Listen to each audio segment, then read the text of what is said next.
This is a Glassbox Media podcast.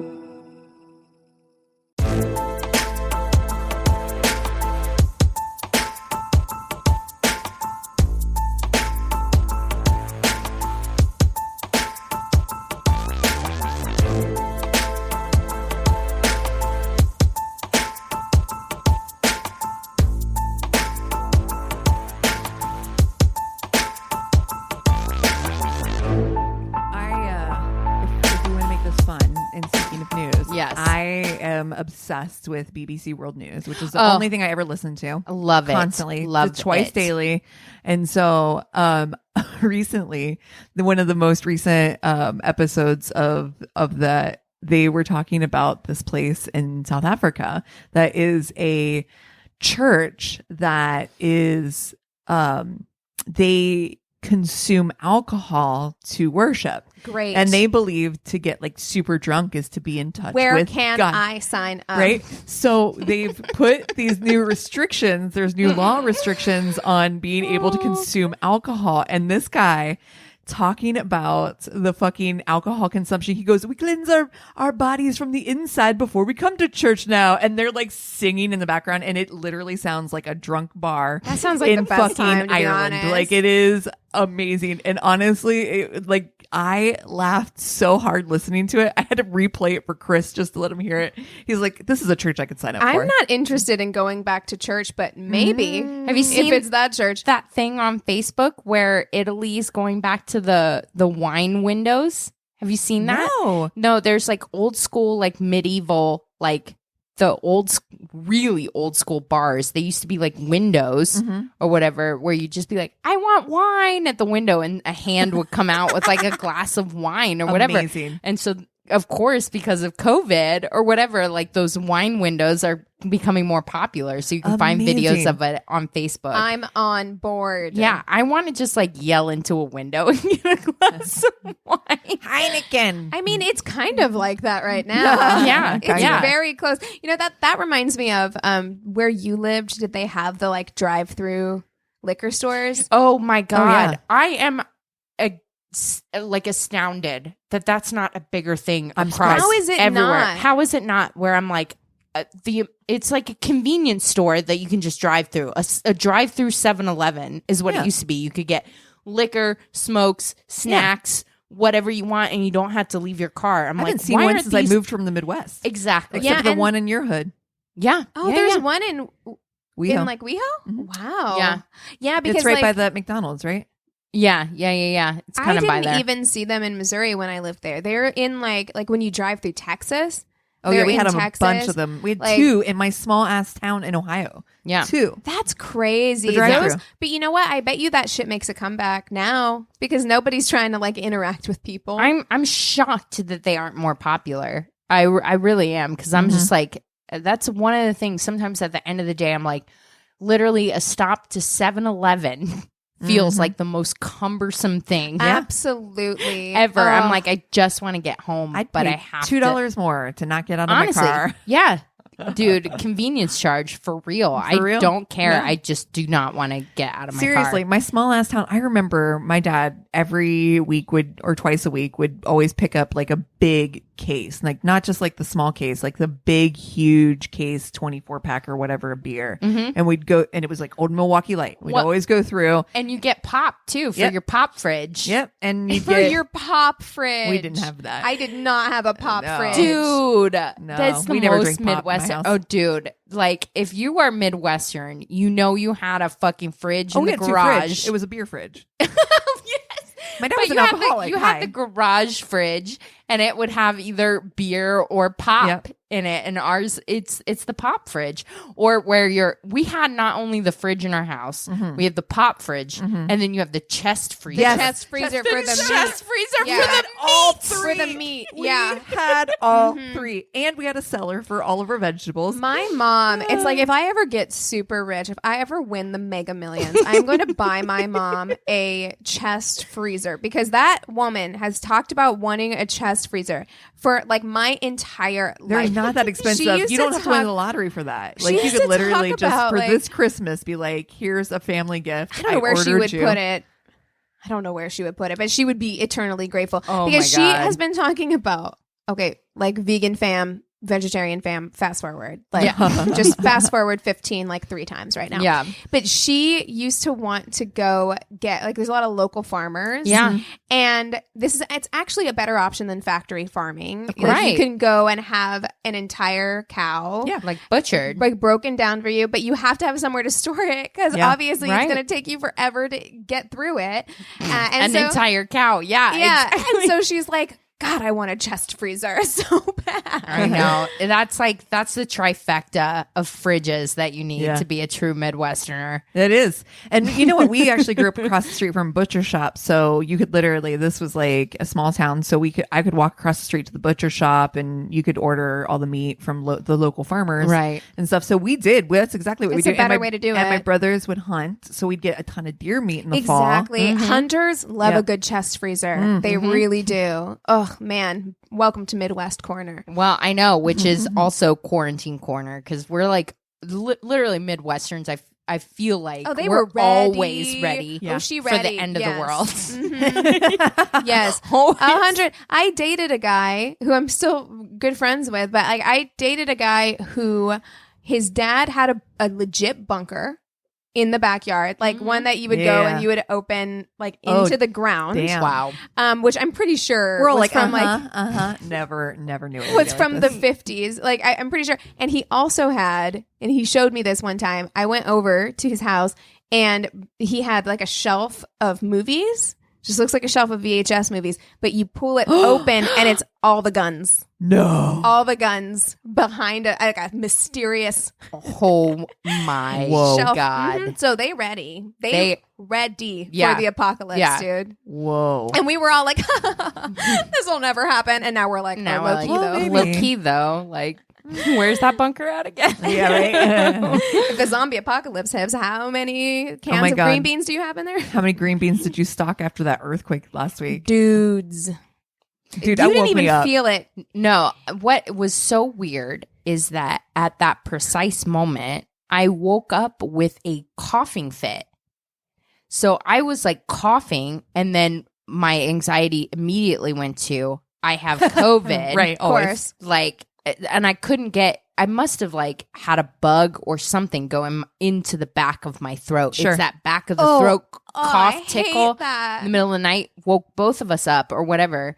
And then I fell back asleep. So literally earthquake, didn't feel it, didn't register it, nothing because my mind was so preoccupied with something else. Well, Yeah. also, I think it's like, so Cassie and I live in the valley. And was real close to and us. Yeah, it was really close to us. The epicenter was in the San Fernando Valley, which is where we live. And I feel like people who don't live in the valley didn't feel it as much. And so then I was getting like legit pissed off. It was shake. At like all of the condescension that was coming from, well, I am a native Angelino and I live on the west side and I didn't feel anything. And I'm like, yeah, because you live on the fucking west side. Because it woke It me shook. up and it shook for a while. It wasn't the waves that you get when you're far away Well, because we we were so heard- close. We heard a big thump. boom. Yeah. We heard a big boom while I was coughing where we thought, oh, something fell Sure. on the ceiling, like my upstairs neighbor or whatever. But I didn't register it. Well, as, Well, and if you're as an coughing, you're earthquake. shaking the bed anyway, probably. Exactly. And yeah. to speak to that, like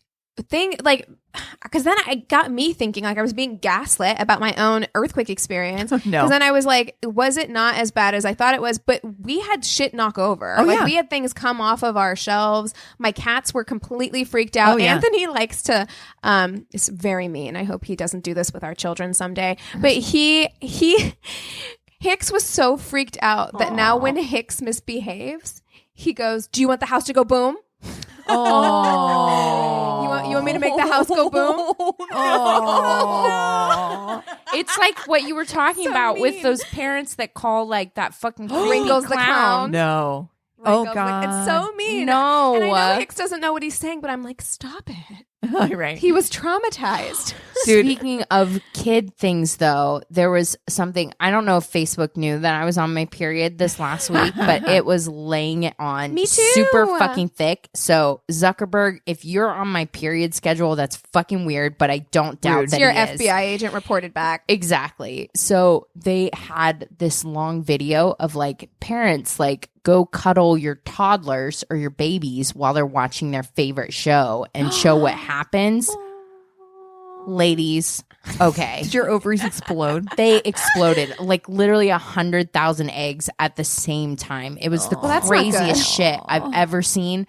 I've never seen anything that cute before. First of all, like Facebook has usually put like a bunch of cooking stuff in my feed, but lately I don't know if it knows I'm in a relationship or whatever. Yes, it's it all does. it's all engagement rings and babies. Dude, I swear to God. Before I I swear to got God. engaged, I'm not kidding you. Like my whole fucking feed, every advertisement was engagement rings. That's engagement rings. Jesus. literally all of They all know. of my feed. Oh, And they I'm know. telling you, They're like that's not a thing They're like because TikTok. We know how long you've been in a relationship, bitch. Come on. Yeah. Wind And it I'm up. like, I haven't even been in one this long, but Facebook is like, you You're single. old though. So the time frame is shorter.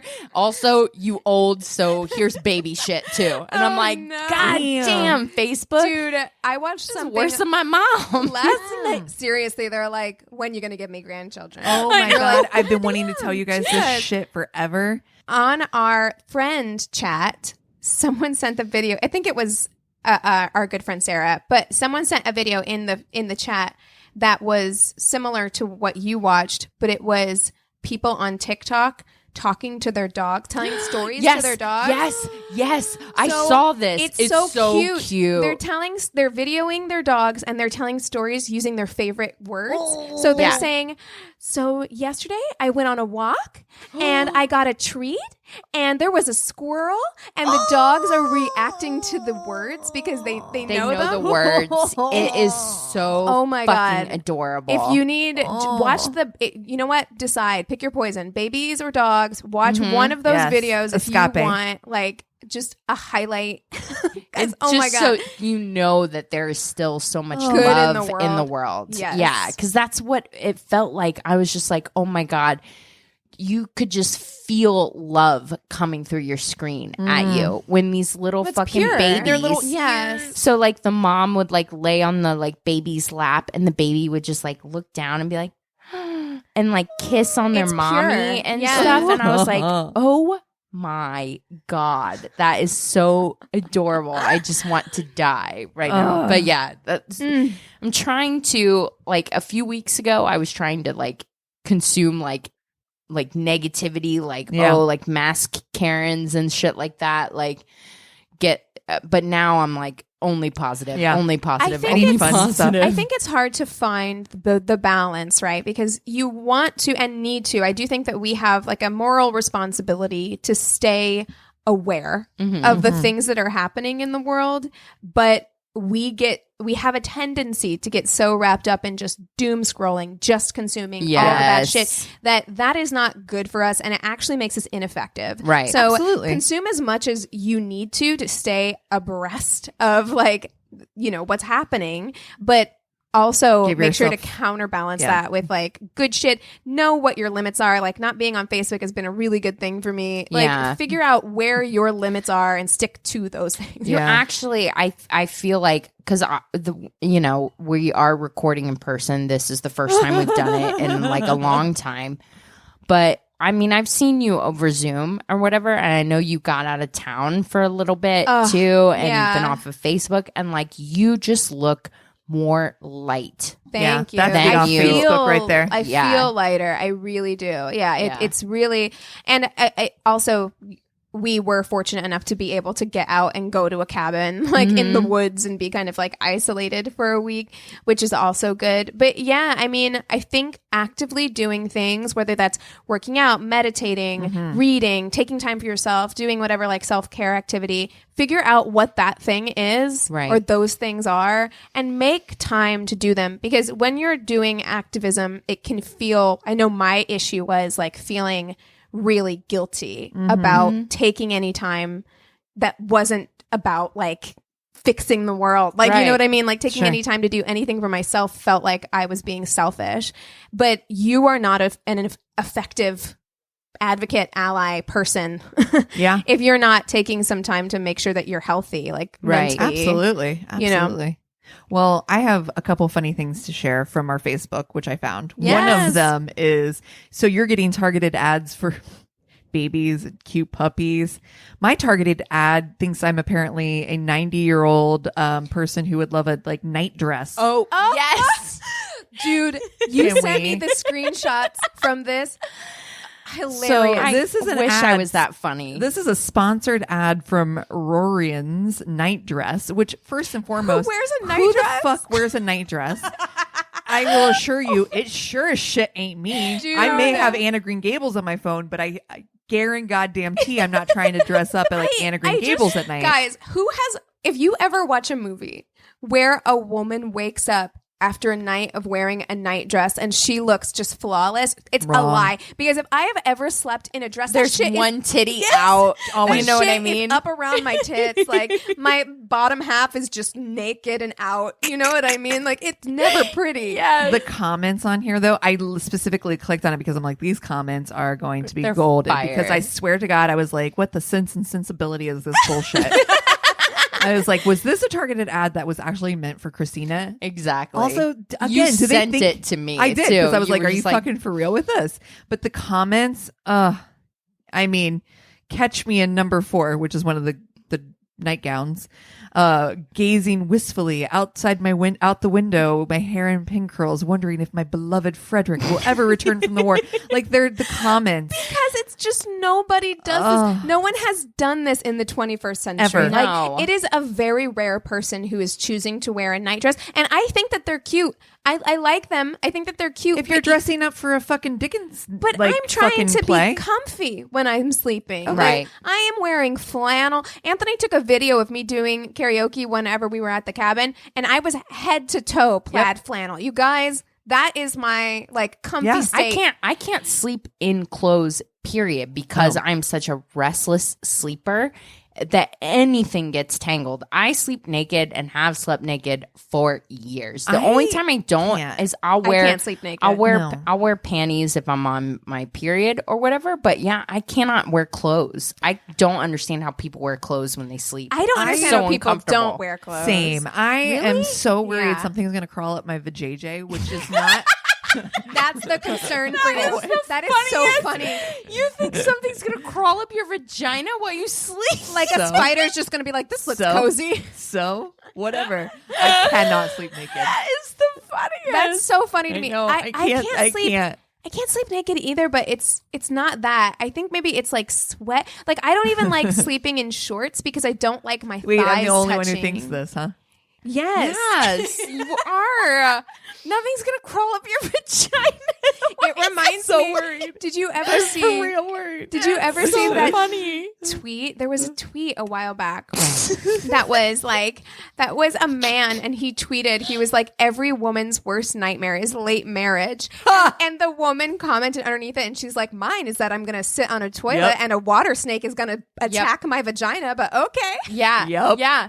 No. Way more frightened of that. Way more Way frightened more of frightened of that. that. For sure. I literally never thought about a water snake biting my vag Oh, until I read you were that. never a summer camp counselor then, because I legitimately had that fear. Of course legitimately. I did. I totally Yeah. did. Did I ever Yeah. tell you? I About have a the real weird snakes? thing about things attacking my vajayjay. Well, it would be very unpleasant. Yeah, I it don't like really it. would be. Can you imagine if a spider crawled up there? What Oh if a bee stung it? It would be all like swollen. See, I'm more afraid of my ears than I am of my vagina. Like I know way too much about like what are the earwigs? Like they're called earwigs for a reason. No, Ew. stop. No. I'm Yeah. never going to sleep again. You're gonna start wearing earplugs and shit. yeah, but what if something's in your earplugs and you shove it deep No, I into always your ear look. canal? I always look at my earbuds and my earplugs before Yeah. I put them in my ear. I do every fucking my time. God. I'm not kidding, Dude, I'm I so throw weird. up. cannot hear anything or read anything about people having like shit hatching in their bodies. You know what I'm did you talking about? ever? Okay, so you were a camp counselor. I went camping a lot. Cassie, did you do a lot of camping in the Midwest at all? I camped, but we had a not like Like with, a cabin. Yeah, no, we had a camper. Oh, okay. So we went camping every weekend. Oh, okay, but in a camper, like not in a tent. I've been both, but Yeah. yes. In Missouri, the tick situation. Oh yeah, Oh yeah. yeah, same. is Unreal. fierce. Mhm. And I remember once I got home from camping at the lake. We did a lake trip, float trip, and I got home. Speaking of things being like just too close for comfort because you examine yourself, right? Yeah. When you get home, you have to examine yourself. He's got that fucking And leech on his nutsack. I was doing something, and I had gotten home from the lake, and I had like lifted my leg up, and in that fold, because they like to be in like warm folds of skin, and so like the fold between like my butt, like my upper thigh, like my butt and my like vag area, the outside, there was a tick like right in the crevice, in the crevasse. Oh my God. Literally holding my vagina. And then also picture me at like 19, like leg up, like with a pair of tweezers, trying to like get it out, you know, because you have to like dig it out. Yeah, you do. You do. It oh was my God. unpleasant. Duh. I Fuck am ticks 100. Fuck ticks. fucking shooketh. Ticks or wasps. Ticks or wasps. Mm-hmm. Fuck 'em. Like, oh, fuck them. Ooh, I need to get off the subject immediately, so I'm going to change it right now with another thing that I found on Facebook today. I've seen this posted twice. Okay. So you're invited on a first date and given the address by someone you find physically attractive, but you know to be financially stable. You walk in and it's a cereal bar. What do you do next? Eat fucking cereal. Duh. What are you 100. kidding me? That's Why is that even a... Is this a thing that people don't like? Because I fucking love cereal. And I don't actually get think it. it's kind of a unique date idea. Exactly, where it's love not it. just like grabbing drinks at a bar, which is everybody's. First of all, like we've talked on this podcast, getting a guy to make any kind of plan whatsoever and picking the place is fucking impossible. And for them to have thought about something unique to take you to, I'm like, Well, I'm in. And I also feel like a person's choice in cereal reveals more about their personality than their choice in drink. Okay, so what's your cereal? Oh, man. Are we going to do a fuck, Mary kill with cereal? Ooh, yes. Yes. we Lucky are. Charms, Lucky Charms, Lucky Charms. Cocoa Pebbles. You know what? I'm going to take this in a different direction, but I really dig some Raisin Bran Crunch. Oh, okay. Keegan. Raisin Bran Crunch is Thanks for making this easy for me. Exactly. It's so good. I don't even care. Okay. I don't Dude, need your the support. crunch is what's That's up. what- I dude, could eat a granola whole cereal clusters? of the crunch. Fuck the Stop. raisin, fuck the brand. Stop. Yeah. But that crunch is It's legit. so good. But it is Honey actually Nut so Crunch? good. Honey Nut Crunch is Honey Nut yummy. Crunch. I like the one with the almonds. Ooh, the almond one is good too. Okay, you know what? I'll go with that one. That's the one I ate Oh, a lot shit. growing up. My Honey Nut mom Crunch? would get the Honey Nut Crunch with the Ooh, almonds. Okay. That's the one that I grew That's up hard. eating a lot That's, of. That's a good ass Good for cereal. you. Ish. And it's good for you. Ish. Yeah. Like you think of that about Raisin Bran Crunch too, but then when you're eating it, you're like, this has so much sugar in it. I know it does. Yeah. But okay, so we've got Lucky All right. Charms. We've got Cocoa Pebbles or Cocoa Puffs. Cocoa Pebbles. Yeah. I bought Cocoa Pebbles like 2 weeks ago. That shit is So delicious. And it gives you chocolate milk and when then you're you done. give it you exactly. It is the gift that keeps giving. on giving. all right. You think all you're right. done and you're not done. Oh fuck, yeah. man. Bless. Mm-hmm. Shit. God, this is hard. hard. Actually, wait. I think I know. Okay. I think I know what I'm going All to do. I am going to fuck Cocoa Pebbles. Yeah. Mhm. It is the Any- It's gonna Anytime- go all. You actually got night pregnant. long. Yes. yeah, you did. Cocoa Pebbles is the Barry White of the breakfast cereals. It's I feel like there's like an oh yeah, and everything is like slow mo. Yes. Yeah, Yes. you're watching that shit pour into the bowl in slow motion. Turn out the light. Yeah. Turn it off. There's a river of chocolate milk running through that yes. bitch. Yes. You could lick Cocoa Pebbles off somebody. Mm. Then, Yummy. So yeah, I'm gonna fuck the shit out of some Cocoa Pebbles. I am going to marry Honey Bunches with almonds because I feel like Stable. stable. Yeah. Yeah, that is stable. Honey Bunches with almonds has a 401k. Yeah. Oh, they're yeah. an accountant for sure. It's They a little pay boring, their bills okay? on time. It is a little boring, but the thing with Lucky Charms. Here's the deal with Lucky Charms. Lucky Charms. You remember when we did that live thing for Outlier, and you said that TikTok was like snorting cocaine off of the steering wheel? That's how I feel about Lucky Charms. Yeah. like Lucky Charms is going to fuck your life up. They're going to be super fun. Oh, yeah. way You're gonna fun, have but a blast, like an absolute blast. Like you could honestly, if either one of you picks to fuck Lucky Charms, I'm like, it's a decent choice because they are going to rock your world. Lucky Charms is going to take you around the country in a van smoking weed. Like that's what you're doing. It's going to be the one that you don't really talk. Like I've got a couple of those in my back pocket where I'm like, I haven't told you guys about because you're like, you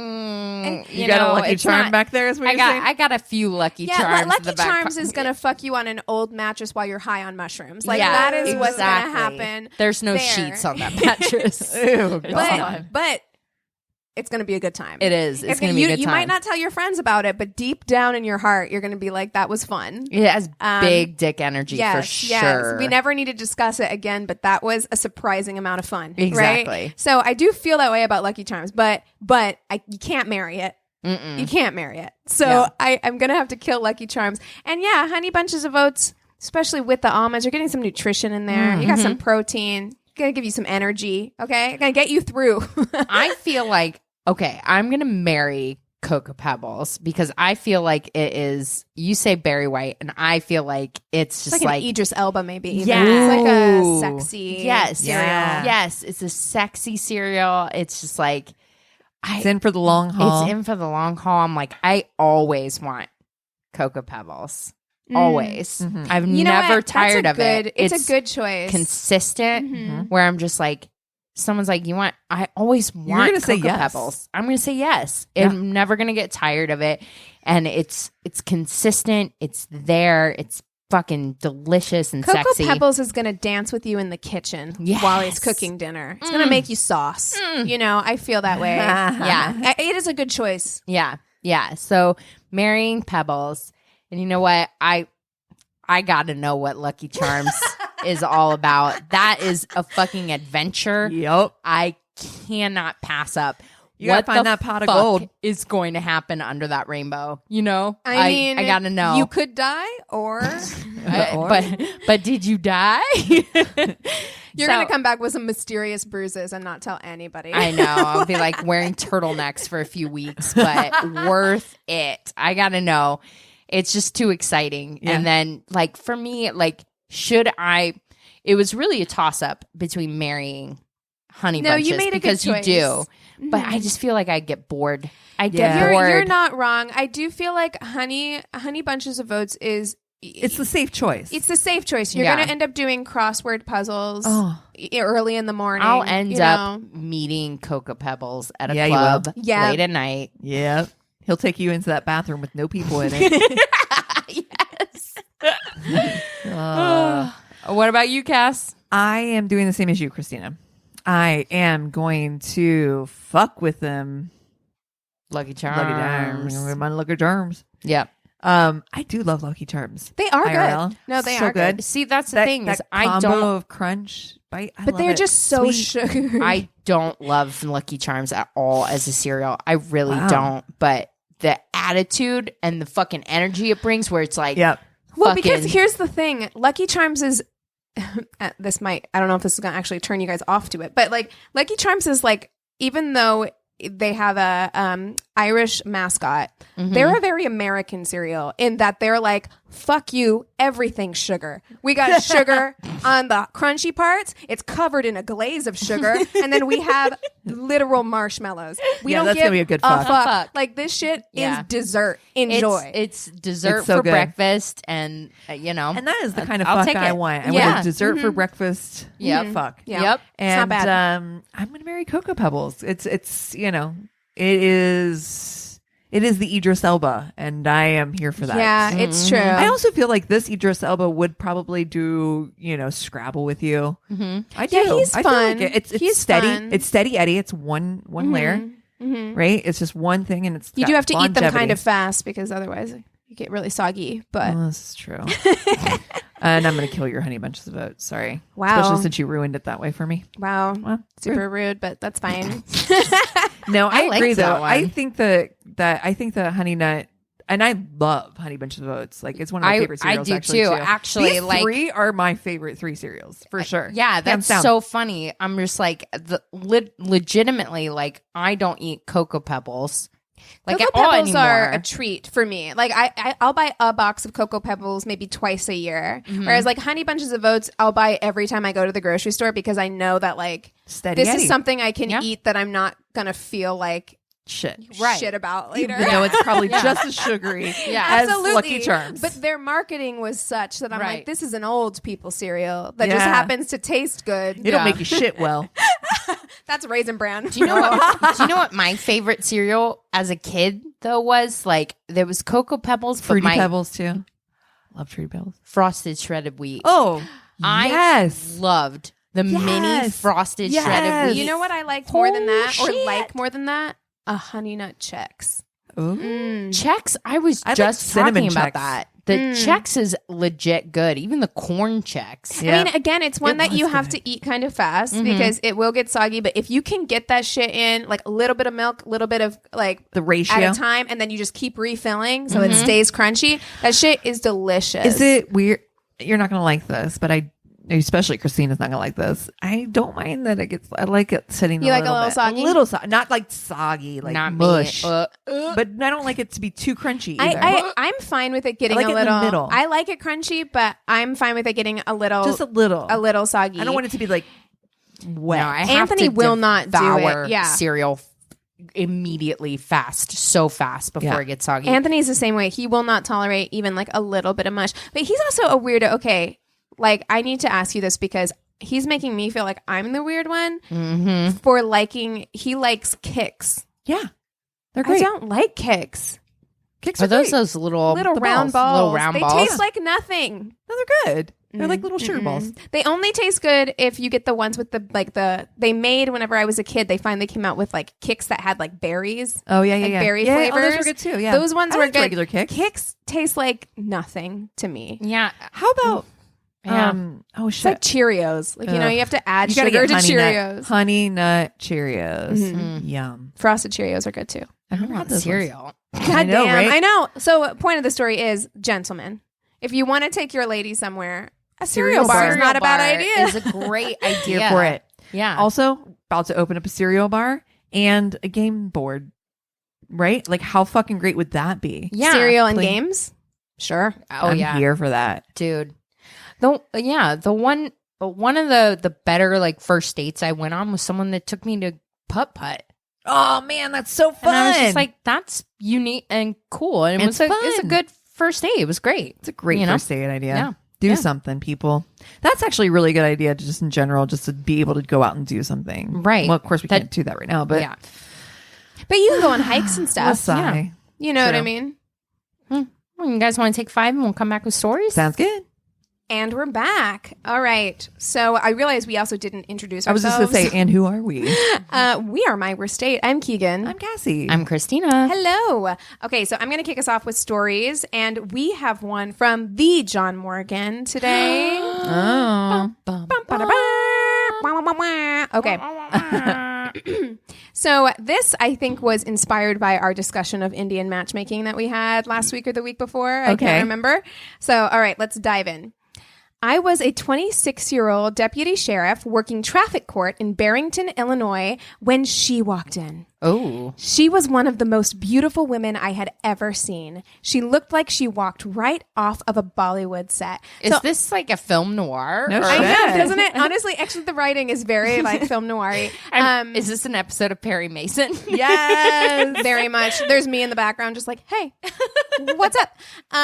But I'm picturing, gosh, what was her name? There was a Bollywood actress who crossed over like in Padma the. Lakshmi? Oh no, No. but she's fucking gorgeous. But I'm You're picturing thinking of she has blue eyes. oh no, that's not who I was thinking. Gosh. I was thinking of the girl that married the Jonas brother, Priyanka, Priyanka. Chopra. She's fucking gorgeous too. Okay, take your pick. Any one of those. Yeah. Let's go with that. She was petite with long, straight black hair down to her waist and warm brown eyes. I was immediately filled with desire to kiss that beautiful face of hers. I could not take my eyes off of her. I This was is a Perry smitten. Mason script, isn't it? Yes, I know. Then I noticed the guy she was with. He was fair-skinned like me, brown hair like me, blue eyes like me, but a little bit taller and skinny with long, gangly limbs. He was like a goofy-looking version of me. Oh no. Okay. He was there, punching above your weight class. We've all seen it. Whenever you're like out and you see like it goes both ways actually. But Oh, yeah. Oh, you know, yeah. I've definitely seen. I saw King of Queens. Dude. Any sitcom from the 90s where yeah. you're like, excuse me? You're like Fresh Prince. Okay. Okay. He was there for his first status check for a DUI. It was obvious from his testimony that he was a harmless, good-hearted guy who bragged to the judge about how he just got engaged to the girl he met at Dunkin' Donuts. He was ready to put the DUI behind him and straighten out his life for her, and her name was Venna. Although I do have to say, this is a lot of information to give to a judge. Yeah, like the judge is like, "What? Like I don't need your life story, bro. This isn't a date. Yeah. I don't need to know where you and Venna met." Yeah. I don't interfere with other people's relationships, so I decided not to approach her. The next month, they came in again for a status check. The same strong feeling of desire hit me again as strong as it did the first time. I was enamored. My appreciation of her beauty alone was enough to glue my eyes to her every move. Only this time, she noticed me noticing her. She must have been flattered because our eyes met and she smiled. In my white uniform shirt and silver badge, I looked very an officer and a gentleman. Still, a smile didn't mean anything. She was engaged. She was just flattered. A good-looking young man in uniform was undeniably attracted to her. That's so okay. The next month, they came in, which she's going with him every single time. I'd be like, "Sir, I don't need to you're go to fine. traffic court with you. Every You've time. got it. Yeah, I'm going to exactly. stay at home and fucking read People Get a magazine." taxi. Yeah. I noticed, oh, maybe she is driving him. Maybe that's what it is. He can't drive because he had a DUI. That's Smart. probably what it is. I noticed her the moment she crossed the threshold into the courtroom. I saw her scan the room with her eyes until she found me. We had a longer stare across the crowded courtroom, and we subtly smiled to each other. This time, I was like, fuck it. All's fair in love and war. Oh, damn. All right, homewrecker. Jesus. God damn. He's like, she's hot. She's that. If she can go for a goofy-looking version of me, she can go for me. I think he knew he lucked out with her. He kept her by his side all the time. She was never out of his sight, which I don't like that. But there is a lot of people know. They know if they're punching above their weight class. They're like, I need to lock this shit down. I wonder how long they knew each other before they got engaged. They were on their second date, and he's like, "Will you marry me?" Please. The guy's next court date was Wednesday the 7th. As he left, I said, "Nice seeing you again. See you Tuesday the 6th.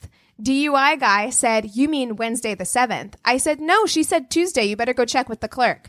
He rushed off to check with the court clerk, leaving his fiancée alone for the first time. I said to her, I know, it's fucking shady. Shady. Damn. I said to her, it is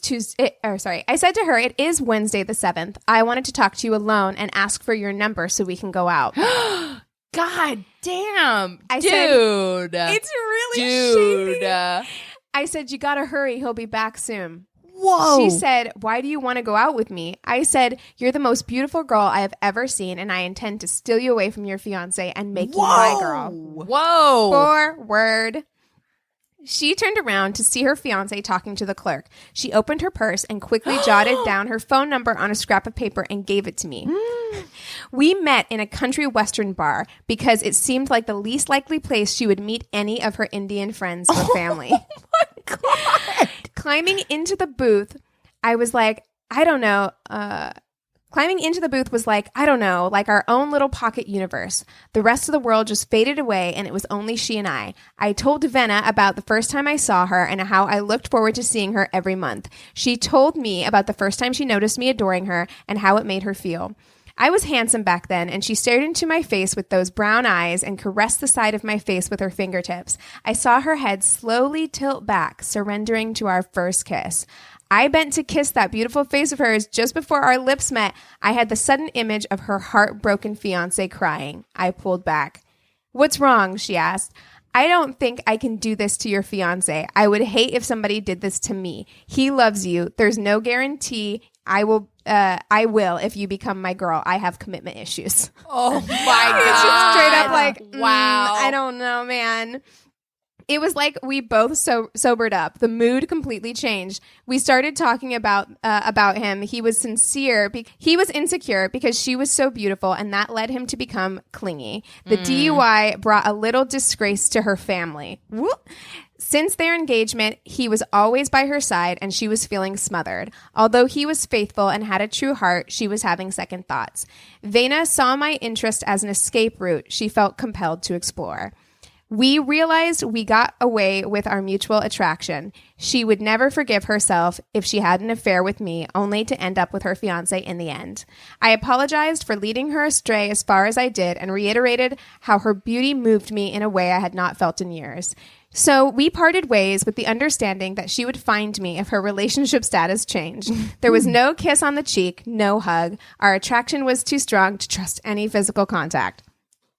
Okay, so John... Wait. 10% of me regrets not seducing one of the most beautiful girls I've ever seen, but the other 90% is grateful I had the integrity to apply the brakes. Well, that is good. That, I mean, it has a happy ending, and it's like... You would have regretted it, and so would she have if you had pursued it any further, because you know when something isn't right, and it's just not worth it. Like, it's not worth it. Well, and we've talked about it by being attracted to, or like giving yourself over to that person that, you know, maybe doesn't have their shit together, and it's like the best fucking sex ever, but you're like, you would never ever be able to make, you know, a life with that person. Yeah, and you would feel shame immediately afterwards. That's the thing, is like, that's the thing about these things, is it's going to feel really good in the moment if you can go ahead and like dissociate. But the repercussions are oof. Right, but the minute you sober have reality to deal, hits you with the situation. So it's good that they dealt with that first and not afterwards. Yeah. Dear John, I would like you to write romance novels. I think you'd be really good at that. Honestly, I know. He should talk to Kelly from Boobies and Nudies. Yeah. He should write a short erotic novel. Novella. I hear a novella in there somewhere. No. Okay, so mine came from Reddit, and this story starts this way. This was pre-corona last year. I, 18 at the time, had just started college and was starting to talk to a guy, 19. He was awkward, kind of cute, really into gaming, and I liked gaming too, so I decided to give it a shot. We picked a cool gaming pub that let you play video games while you were waiting for your food. We have a place like that here that we have not been able to go to for months. Yes. And it's awesome. I love barcades. Me too. This seems like a little bit more than a barcade, though. Like, it sounds like it's kind of like more video games, like actual video games. So, okay. That's interesting. Prior to going, we had agreed that he would pay for the food and I would pay for the tip. I had taken the time to pick out a cute outfit for the date. I did my makeup and all of that. But when I see him, it appears all he's done is throw on a blazer over his usual attire. Did you see the new? There was a thing on Reductress that was like 4 cute outfits for you to wear on a first date that he just shows up in a jeans and t-shirt. Exactly. Because women are always like, we spend all this time like perfect makeup, do our hair, put on a dress and some cute boots, and then they show up in like a fucking jeans half-man t-shirt. He threw on a nerd t-shirt and joggers. Exactly. With a fucking blazer. Who has the balls to show up with a joggers and a blazer? Joggers and a blazer. What? No. So we walk to the place, sit down, all is well. We start looking through the game menu to pick out something to play. They had Halo 3, so that was what we picked. The waitress comes back over, but she says, we don't have Halo 3, but we do have Halo 4. I'm fine with this, but I can immediately see my date deflate. Because he was really good at Halo 3 and he wanted to show off, and he's not good at Halo 4. Nailed it. Also, that blazer, you know what happened. I'm sorry. No. I'm hung up on it because what happened was he was in joggers and a t-shirt. He got there, and then he was like, I need to look a little bit more spruced up. So he dug in the back of his car for fucking like some shit he was going to take to the Goodwill. Yeah. He found a blazer. Oh, I'd like to think that that's exactly what happened. it's all wrinkly. I can immediately see my date deflate and look visibly annoyed. She starts up our screen and gives us our controllers, and we start. As soon as she's out of earshot, he begins complaining. Why would they even have Halo 3 on the menu if they don't have it? This game is so much worse. It's the worst Halo. The entire time I keep responding with, well, let's just play this. I have never been less attractive to a human Oh, I hate that. in my whole fucking life right now. Let's just try to have fun with it. But he couldn't take my hint. Eventually, he says, I'm going to ask why they don't have Halo 3. Oh my God. A dog because with they a fucking fucking don't. Bone here, That's right? why.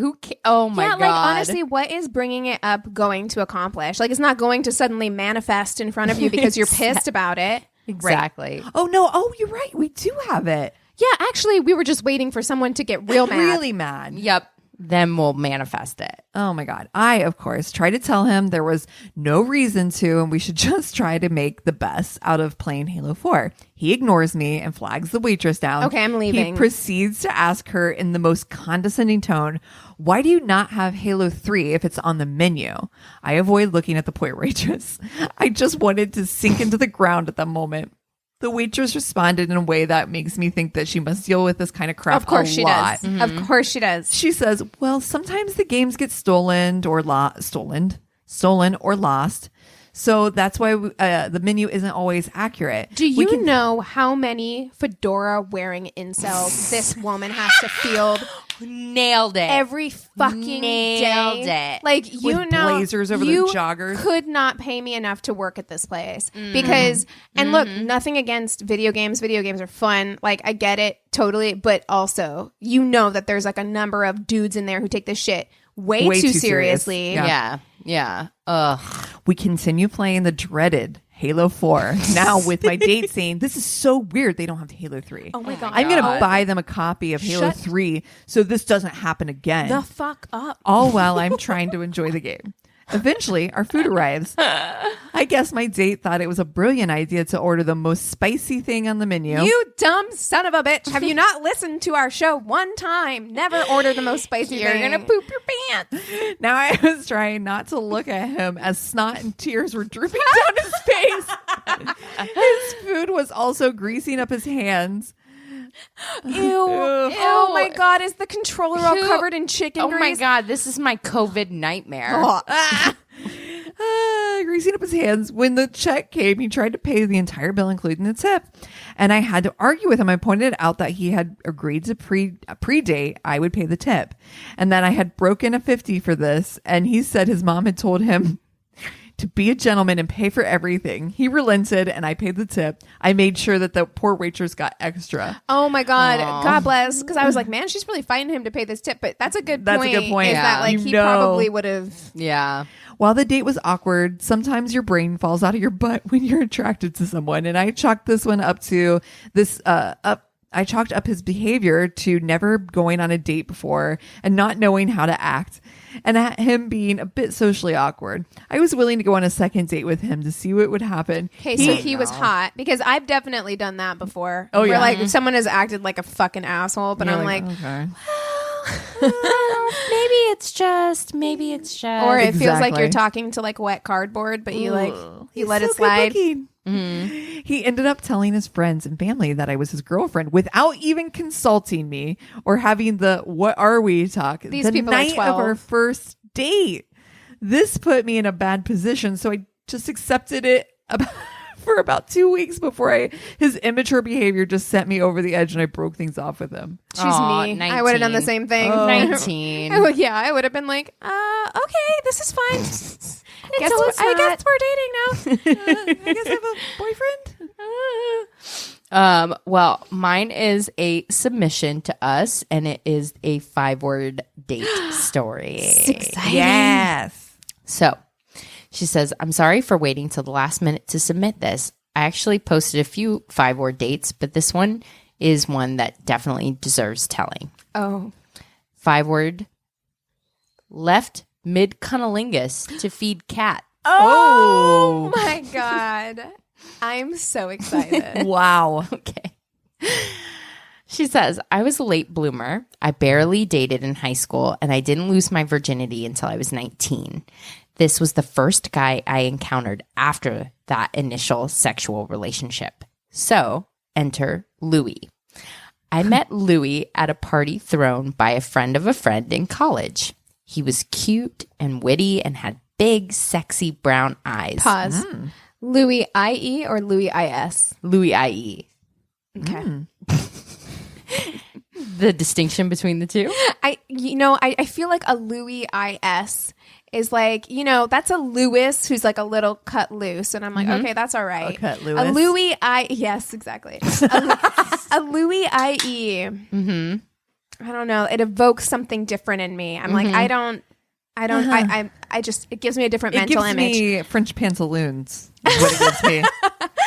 All right. Over some random drink out of a red Solo cup, I fell for him fast. That's just the rum punch. That's right. That's right. That's right. That's the jungle juice. I was just gonna say the jungle juice. However, I didn't jump straight into bed with him that night, which probably had more to do with my lack of experience more than anything. We only exchanged Yahoo usernames before parting ways. Oh, okay. Hi, What year teenagers is of the this? 90s. Yes. What year is this? I hear this. So Louie and I chat away on Yahoo for a couple of days, then agree to meet up for a walk around a park.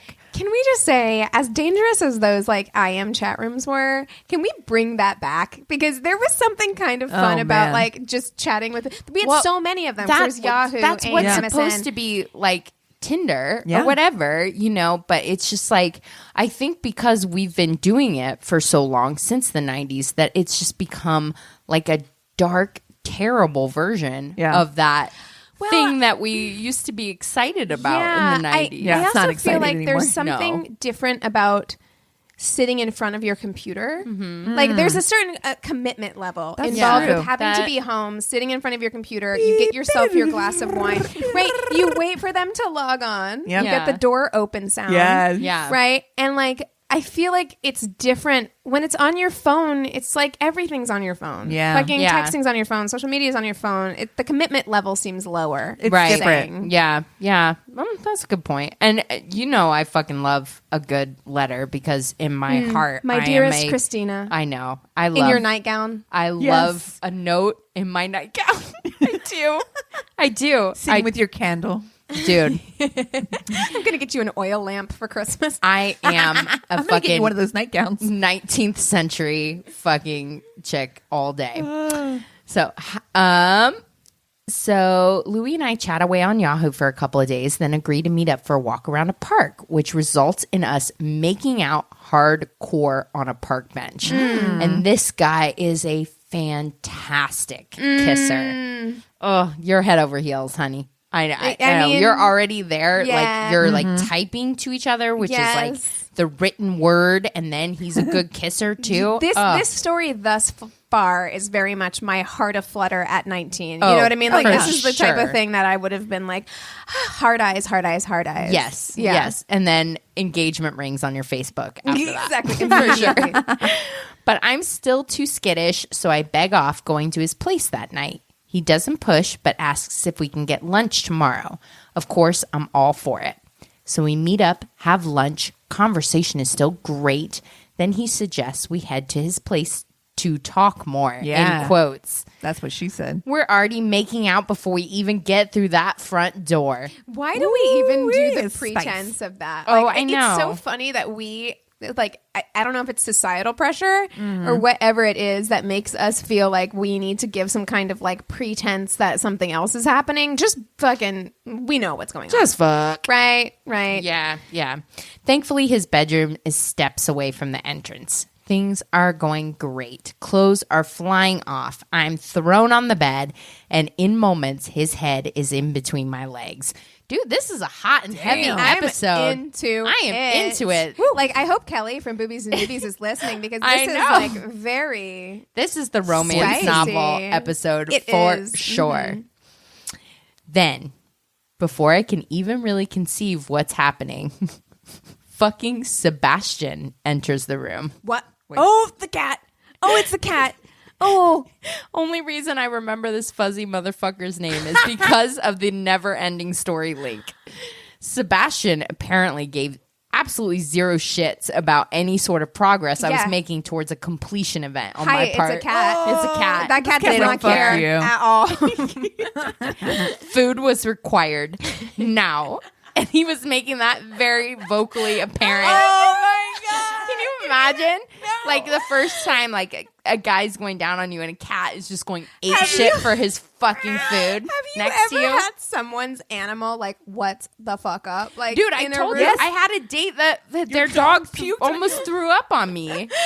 No, man. No. It is so awkward. You're done. When I first started dating my ex, and I came to love that dog, but at first I was like, this dog is on the bed with us. Can we? Oh no, I can't. I cannot fuck like with we him were like like an animal fucking on with the an bed. animal like Oh my sleeping. God. Last time we were fucking, Chris said he kicked off Chuck like 4 times. Get the fuck off! Oh my God, the bed, Dude, it makes I want to die. It makes me think of fucking what's the movie? The Christopher Guest movie where Best in Show. Best in Show. Where No, guys, I've literally kicked the cats out of the bedroom for me to masturbate before. Like, Yeah, I'm yeah. like, No. I don't want you in here looking at me, No. judging me. exactly. Get out with of your here. furry face. No, it's alone time. And also, they're like my babies, so I'm just like, no, your virgin eyes. You can't be in here. We don't go as far, especially now that Tig's like so old and like his big comfy bed is in the bedroom. So if we like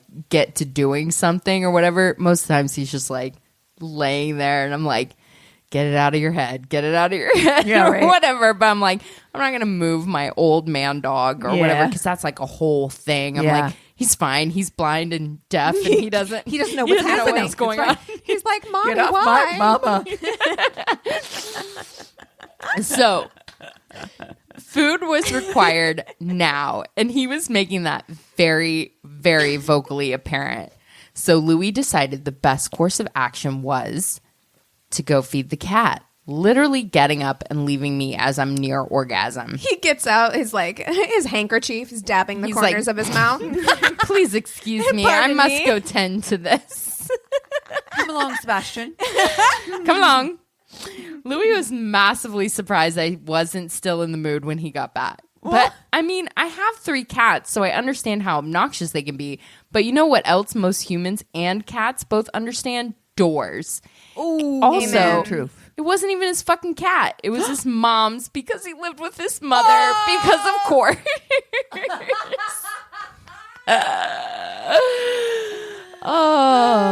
You know what? Animals gotta eat. You know what I mean? And like, definitely been interrupted mid coitus before. He's like, I see that you're eating something. I also would like to eat something. Like, what is that, shit. tuna? No? Okay. Okay, guys. So I know I told you like a couple weeks ago when we recorded last that I had picked my Crazy in Love. I was like super excited about it. And I will do that one eventually. Okay. But that one had a bit more of like a culty feel. Okay. It's a little less of a straight Crazy in Love. Okay. And then I was watching Jeopardy. We've been watching that too on Netflix. We have too. Oh my God. Love That's so it. fun. Yeah. It's so good. I fucking love Jeopardy. But I was watching Jeopardy and there was an answer to a question. And I was like, excuse me, what? And so I immediately Googled it. And I was like, that's a good Crazy in Love. Okay. Oh. So okay. I am going to talk about the murder death of Joan Vollmer. William S. Burroughs. That's right. I had no idea about this. What? Yes. I think you mean what is William S. What What Burroughs? is is William William S. S. Burroughs? Who is? Who is? Yes, exactly. There That you was go. Exactly the answer. There you And go. I was like, I'm sorry. What? We watched the same You Jeopardy. watched the same Jeopardy episode? Nuh-uh. Did you think the same fucking thing? Yep. You were like, that's a good crazy. Did you know about this Absolutely. before? Yes. Yes. I did not know about this. yes. I and didn't I was know like, about this. holy shit. Yes, that's a great Crazy in Love. Dude. I'm so excited for you. Okay. And you know what? Within the beat scene, there are a few that can be done for Crazy in Love. There's a few like fucking murders and crazy shit that happen. And to be a white guy in like the 30s and 40s when you could just go to Tangiers. And you just like murder somebody and then it's Morocco. Like that was a crazy wild mishap I had in my youth. And you're like, exactly. Excuse me? You fucking killed somebody. So, okay. So let's talk about William S. Burroughs real quick. Mm-hmm. So you already know when you hear this man's name that you're like, oh, you got money, honey. Yes. So his name is William Seward Burroughs II. Seward, I think. William Seward Burroughs II. And he was born to a very prominent, very wealthy family in St. Louis, Missouri. His grandfather was William S. Burroughs I, and he invented the Burroughs adding machine. And then his uncle on his mom's side, so the other side of his family, was a publicist for the Rockefellers. So that should tell you a little something about they have a few coins to rub together. Circumstances. Yep. They got that quaint. So he would later go on to describe his sexuality as bisexual and that he had strong romantic feelings for other boys at his boarding school growing up, but he kept those feelings a secret from his family. And when he says this, of course, for the time, you're like, okay, you kept it a secret from your family because of the time. Sure. And it wasn't necessarily acceptable. But that's not what he points out. What he points to is he puts it as he grew up in a family where displays of affection were considered embarrassing. So to me, that says a lot because it's not just that he is having thoughts about other men and that's a social taboo. It's also that he comes from such an emotionally repressed family that any kind of like outward display of emotion is considered embarrassing for them. Love. How embarrassing. Ugh, gross. Marrying for love and not money. How embarrassing. That's some poor people shit right there. Yep. Mm-hmm. So in 1932, he goes to Harvard to pursue an arts degree. And while he's there, he loses his virginity to a sex worker whom he frequented. And he began to more openly explore his bisexuality. So when he was a kid and he was at boarding school, he explored a little bit of his sexuality, but mostly kept it under wraps. Right. But when he was away at Harvard, he was like, I can kind of do what I want. Ham. Yeah. So he started going to a lot of underground gay and lesbian clubs while he was at Harvard. Then once he graduates in 1936, his parents give him a monthly allowance of $200, which was that's it? But it's a lot at the time. I'm kidding. And so I found this fun fact that just before the stock market crash in 1929, the Burroughs sold their stock for $200,000. So they ended up kind of getting unscathed from the stock market crash. Lucky. And the $200,000 is approximately $3 million in today's money. So they were doing well. Yeah. And as we know with most trust fund babies, this is kind of a blessing and a curse for him because it's like, yeah, he doesn't have to work. But because of that, he can do whatever he wants. And there's this real lack of responsibility. Right. There's something that I always wanted that was somewhere in the middle. I wanted to trust that if I wanted to be courageous and I failed at something, that there would be a safety net there.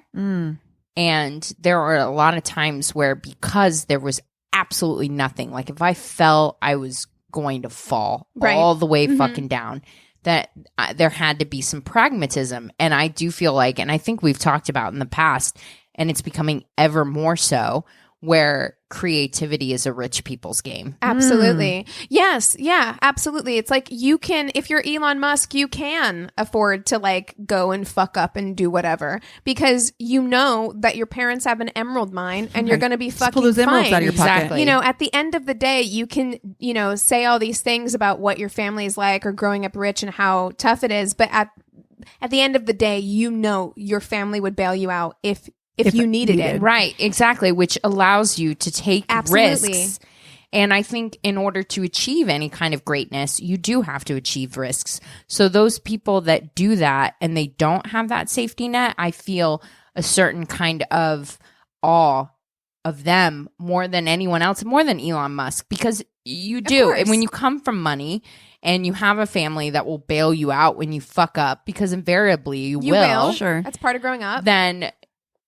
Then I don't have as much respect for you as somebody that comes from nothing and is still willing to fucking risk it all and fall flat on their face, because I never had that kind of courage. Well, and it's not all about courage either. Like, that's right. There's a reason why the majority of people in Hollywood right now are related to someone. Of course.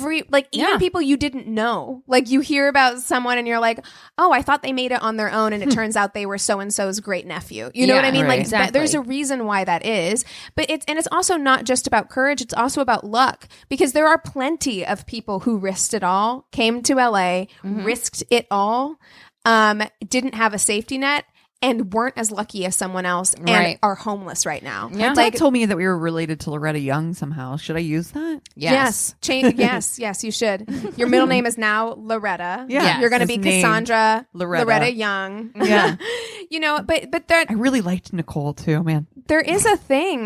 There is that thing, and I've thought about that many times where I'm like, if you make it in Los Angeles as a 20-something, you either have money, or you are exceptionally lucky, or exceptionally beautiful. Like, those are the only ways really to make it, because quite frankly, like, I barely survived here. And I had this conversation with Anthony just recently where I was saying how I don't ever look down on people who are homeless or are struggling, because I don't have much of a safety net, but I had enough of a safety net that when I literally could not pay my rent here in Los Angeles, when I was scraping together coins to pay my gas to get to school, that I could. It was shameful for me, but I could ask my mom, "Can you cover $200 of my rent or whatever?" And some people literally don't even have that. I had too much pride. Like, if I ever had to ask for a few $100 from my parents, I probably could. My fucking pride kept me in the way of that. And there were times in the past couple of years where I fucking struggled. I didn't pay my rent until like the 23rd or something like that. Right. You know what I mean? When I could scrape fucking shit together.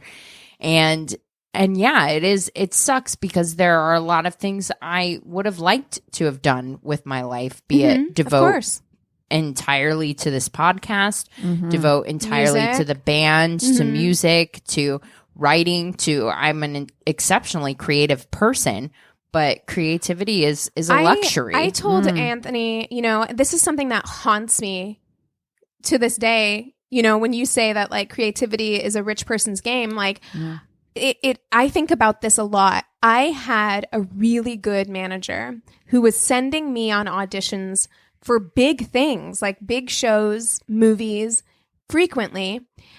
And I never got anything. And I know why. It's because I was coming to these auditions trying to squeeze them in a 1-hour lunch break. I was working full time because I had to in an office job. I had to get back to work in an hour. I'm literally driving through Hollywood trying to do my makeup and memorize my lines on my way to an audition. And by the time you get there, you're sweaty, you're unprepared, you're worried about having to get back to work. You're not in it, and you can't be successful. Right. Whereas you're going in up against people who don't work, whose parents pay their bills, who spent all their time in class memorizing their lines, spent all morning getting ready for this audition, right? And they have that luxury. Whereas if you are working full time, it's almost impossible to be. Sometimes you'll get a call and they'll be like, "Hey, you have an audition in 2 hours. You need to be in workout clothes." I would drive to Target and buy new clothes to go on auditions because I was like, I don't have time to go home and change. And then you return that shit right back. So I mean, it's true. It's we went off on a bit of a thing, but I actually had like a really. Like, I was fortunate. I had a little bit of a safety net, but I knew my safety net wasn't wealth safety net, like not huge wealth. Like I always had, like if I was absolutely desperate and I needed like $100, I could go to my parents. My mom would give me money if absolutely needed. Like, but you knew that they didn't have a lot of it either. That was me, true, right? And I mean, I would never. And again, my guilt too. Like I've lived on my own since I was 18. Like I've lived out of my house, and I'm like I've never gone back. Never and there's a pride in that. Yeah. But I was going to college and I was majoring, I was going for my BFA and I was working as a hairdresser at the time. And I was going to college for free. I mean, they were paying me to go to college. But at the same time, I was like, that's when I was also, what am I going to do with this?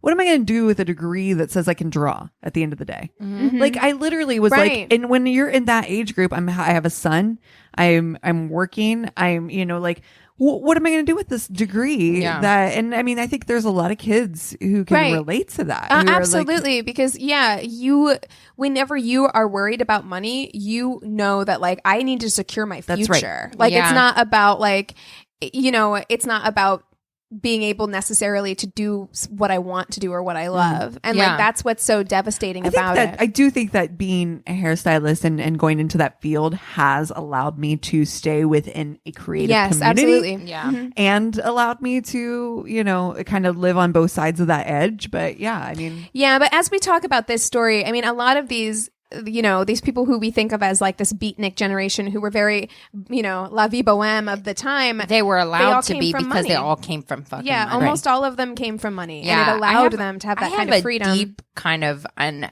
I'll say it, I have a loathing for the beat generation for that very reason. Well, and it's the same thing I feel to about the Factory with Andy Warhol's kind of the same thing. Yep. You've got like the Edie Sedgwicks who come from like massive amounts of money, and it's like, yeah, of course you could just fuck off and do drugs, right? Exactly. And not worry about like surviving. Yeah, exactly. So. Yeah, I'm me. I'm like the eat the rich person for sure. Well, but like I feel the same way about that, like the fucking Hemingway generation in the fucking 20s when they can fuck off to France when the world's falling apart. Well, it's happening now, actually. Yes. In the most recent episode of, or one of the last week's episodes of Daily Zeitgeist, they were talking about how so many celebrities, like Zac Efron, is just like, I'm going to Australia. Bye. Like people who have money are just like, I'm going to fuck off and go somewhere else because I can. Exactly. And I'm like, the rest of us have to stay here and pick up the fucking pieces. Yep. And it can make you resentful. And even though they made this incredible art, it was born from this privilege. And I think we don't think about that enough or talk about that enough. Yeah. Agreed. Yeah. Totally. So, nice sidebar. Anyway, sidebar. Sorry. Fuck the 1%. Okay. So William, who would be known as Bill to all of his friends, after he left Harvard, he traveled to Austria, like we said, because he had fuck off travel money. Fuck you money. So he went to Austria, where he actually met and married a Jewish woman named Ilsa, who was fleeing the Nazis. So he met her. It was not a romantic love connection. It was just like he knew she needed help. He actually spent a lot of his time in Austria exploring his sexuality, spent a lot of time in kind of like the gay underground in that area. But he met Elsa, and I think it's ILSE. So, Ilsa. Ilsa. I feel like. Yeah, he met her, and he was like, I'm going to help you get a visa to the United States so that you can escape Nazi Germany, basically. And his parents were like, not happy about this, but he was like, I'm going to do it anyway. Yeah. So he did. He moved her to the US. So it is kind of like, you get hints.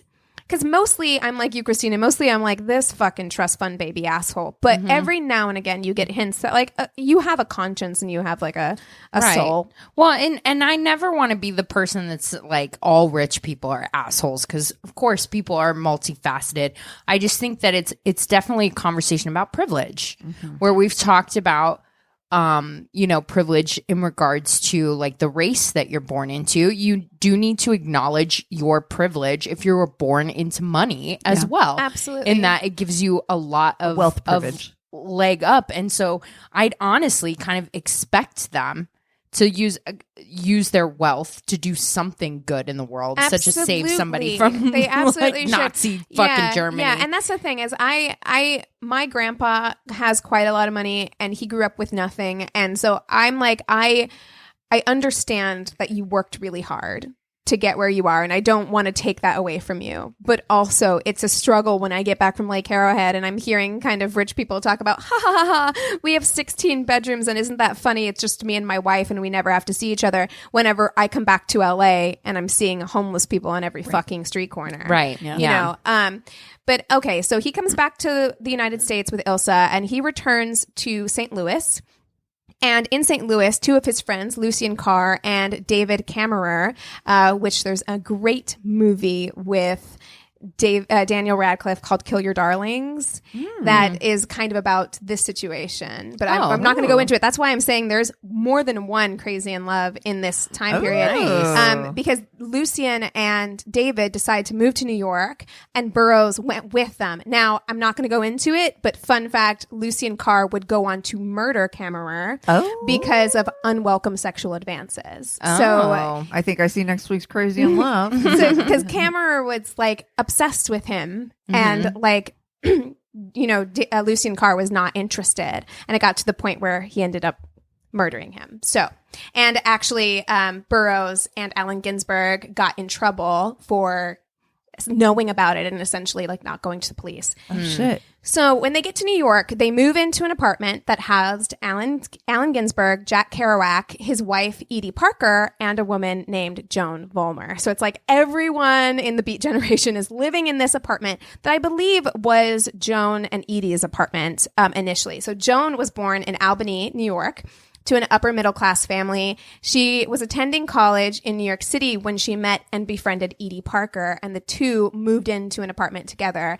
And their apartment kind of reminds me very much of The Factory with Andy Warhol, where their apartment became the hub for like all of these creative bohemian types. So lots of drug use, lots of sex work going on. And you also see that perpetrated like in like the 90s or whatever, when you watch like any of those grunge bands, like Nirvana had Tracy or whatever, there's always like a woman with a stable job and a fucking apartment for people to fucking crash at. And, you know, I titled this kind of like the original Sid and Nancy. I feel like this story kind of like repeats itself over and over. Right. This same kind of story, it kind of repeats itself over and over. And it's a very similar scene where it was just kind of like they, I think, thought of themselves more as intellectuals than the punk scene in the, you know, for Sid and Nancy. But it was they were similar. like Zelda and F. Scott. Yes, exactly. They're all writers. Yeah. But amongst like the writers and the artists, there's also like hustlers and drug addicts, you know, all living in this same place.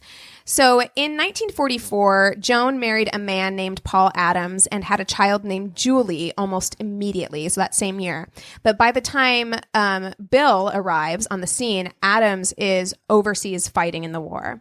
So Joan asks for a divorce from her husband, Paul, and at the time he refuses, but when he returns home for a visit, he finds his wife living in a house full of beats and addicted to Benzedrine, which is a highly potent over-the-counter amphetamine that Jack Kerouac actually introduced her to. So he introduces her to this like fucking upper, and she gets majorly addicted. And so her husband is like, you're living with drug addicts. The apartment is full of fucking people. Yeah. You're addicted. I'll grant you the divorce. I'm out. Yeah. So he gives her a divorce. And Joan is actually, you know, kind of like what you were saying, she is described as being one of the most brilliant and perceptive people in this group of beats. She was smart, articulate, and well-versed in philosophy and literature. And actually, some writers have said that she was, what they said was she was the whetstone by which all of the other beats kind of like sharpened their knives. Yes. Yeah, because they would go and bounce ideas and stuff off of her. So like Zelda, it's kind of a similar situation. Yep. So Allen Ginsberg is credited with having set up Joan with William, and he thought that Joan was William's female counterpart and that their intellect was matched with each other. And so he was like, this is gonna be amazing. Or a nightmare. A nightmare. Exactly. Because when you have two people that are that quote unquote well suited for one another, or too people similar. with that too That's similar, exactly. Either it's gonna work or it's gonna be a fucking nightmare. Yeah, it's a Sid and Nancy. It's a Courtney and Kurt. It's a, you know, like they're perfect for each other, and I'm sure On that paper. they really love each other, but they're not necessarily good for each other. Sometimes you ignite the other person's best qualities, and sometimes you ignite the worst. Or all of them. Yeah, exactly. And so William and Joan begin a long-term relationship in 1946. So at this point, Joan is fully addicted to Benzedrine, and William has become addicted to morphine. And so he begins selling heroin in Greenwich Village to support his habit, and eventually becomes addicted to heroin as well. So he is now a heroin addict, and she is a Benzedrine addict. And the affair was, of course, because this is always how these stories go, really passionate and really intense right from the start. Like it was like a lit fuse for them. And so, like they say as an example, like we're talking about the 1940s, they were arrested at one point for having sex in a car. So like that's the kind of like, you know, relationship we're looking at here. So a couple of months into their relationship, William is arrested for forging a narcotics prescription, and Joan manages to get him out of jail. Talk about privilege. Get him out of jail by convincing a psychiatrist friend of hers to sign a surety bond for his release. But as part of the deal, he would have to return to St. Louis and live under his parents' care. So they're like, we can get you out of jail for this thing, but you have to go back to St. Louis. And live with your parents. And live with your parents, who I'm sure are real happy with you at this moment. Thrilled. So while he's away, Joan's drug use begins to spiral completely out of control. She experiences several psychotic episodes due to her excessive amphetamine use, because that's what happens if you're just taking nonstop uppers. And so she's admitted to Bellevue Hospital. And upon hearing that she is admitted to the hospital and that she might lose custody of her daughter Julie, William travels. Wait, all this time she actually has custody of her fucking Which is daughter. bizarre to me that her husband saw what was happening and didn't take the kid. Exactly. But I guess it's 1940s and she's the woman, so she gets to hold on to the child, because wild to me that this kid is just growing up in this fucking drug den. Yeah. But so yeah, he hears like, hey, she might lose custody of Julie. She doesn't want to lose custody. So he travels back to New York as soon as his like probationary period is over, and he gets her out of Bellevue. He gains her release. So after this, though they're never formally married, she starts going by Mrs. William Burroughs from now on. So he does propose marriage to her, because at one point he goes and gets a divorce from Ilsa. And he proposes marriage to her, but the two never actually get married. But she calls herself Mrs. Burroughs at this point. And so they travel to Texas. And at one point while they're living in Texas, Allen Ginsberg visits them, and he is the one who originally encouraged them to get together. But at this point, he sees what the relationship is like, and he tries to talk William into ending things with Joan because, quote, he could never return her total devotion to him. She was far more in love with him than he was in love with her, and he could see that. But of course, William doesn't end things with Joan. No. Why would no? He's fine. It's fine. She loves me so much, you guys. No, and some people fucking feed off that. That's right. You know? Yeah. Yeah, totally. So Joan soon becomes pregnant with their son, William Jr., and due to the couple's rampant drug use and drug distribution and behavioral charges, they move around a lot during this period. So they bounce from town to town, because every town they go into, they immediately, like, people are like, we can't have them around because they're fucking like acting a mess. Yeah. And so they eventually ended up in New Orleans, where William ended up being arrested for heroin possession. And when the police came and searched the couple's home, they found letters from Allen Ginsberg discussing an incoming shipment of marijuana. And so William was charged. I don't know with what. I couldn't find. I thought it was funny that I'm like, you arrested him on heroin, and it's the, like, I guess, distribution of marijuana across state lines. That's the issue. A federal charge, I'm guessing. But if he was convicted, he would serve 2 to 5 years in Angola State Prison, which, as we know, Angola, especially at this time, is not a prison that you want to spend any amount of time in. Nope. So he was basically like, nah, fuck that. And he fled to Mexico City and Joan followed him later with the children. So both the kids, Julie and William and Joan, met him in Mexico City. Yeah. Julie, William, Joan, and the drugs. And the drugs. Yep. So in Mexico, he actually was like, I guess, was like, I'm going to make the best of this situation, and decided to attend Mexico City College, where he studied Spanish and the Mayan language, which those are rich people studies, if I've ever heard them. The Mayan language. Like, for why? Yeah. Like, it's interesting, and I would love to be able to just, Sure. like, fuck off and have a vanity degree, but, you know. Yeah, that is a vanity. Girls got to eat. So he had originally planned on staying in Mexico City for 5 years until the statute of limitations ran out on his drug charge. But the two grew increasingly unhappy in Mexico. William was experiencing intense heroin withdrawal. Yeah. As it was difficult to find in Mexico. And Joan remained in Wait, I thought that's where all the drugs came from. And Joan remained in the grip of her Benzedrine addiction. So she was still addicted hardcore. He was having withdrawals and spent a lot of time away trying to find heroin, which he did eventually, of course. Yeah. I've seen Where there's a will, intervention. there's They a way. will find it. Yep. Yeah, if Yep. it's there. So at one point, she wrote a letter to Allen Ginsberg and told him that she was, quote, somewhat drunk from 8 a.m. on. So it's like she would just get up in the morning and drink and stay drunk like all day until she went to sleep, basically.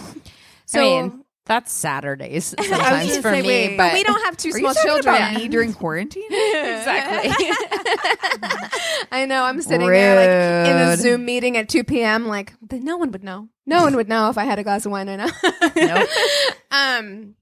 So William would be gone for long stretches at a time in search of drugs and male companionship. So he started frequenting gay bars and grew increasingly promiscuous during this time period. And this enraged Joan. Like, she did not like being cheated on. And then also he was gone like all the time and left her alone with the kids.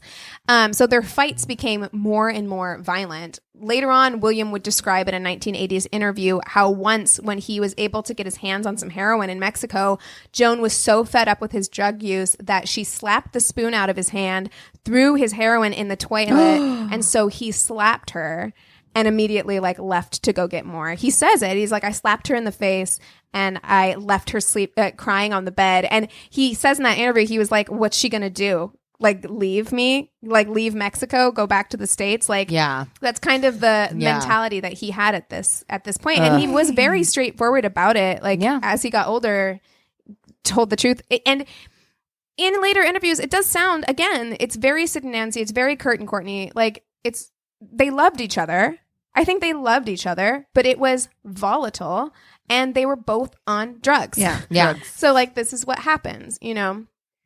So when Ginsberg and Lucien Carr visit Joan in Mexico in 1951, they were startled by her appearance. So she was young. She's only in her 20s at this point. But her alcohol and drug use had aged her considerably. Her face was swollen and she was limping because she had recently dealt with a bout of polio. So she was Jesus not looking good Yeah. at all. And she very openly expressed bitterness towards William, who at the time of their visit was pursuing a young man in Guatemala. So he was fucking off trying to like get some dick, right? Yeah. And she's like at home with the kids.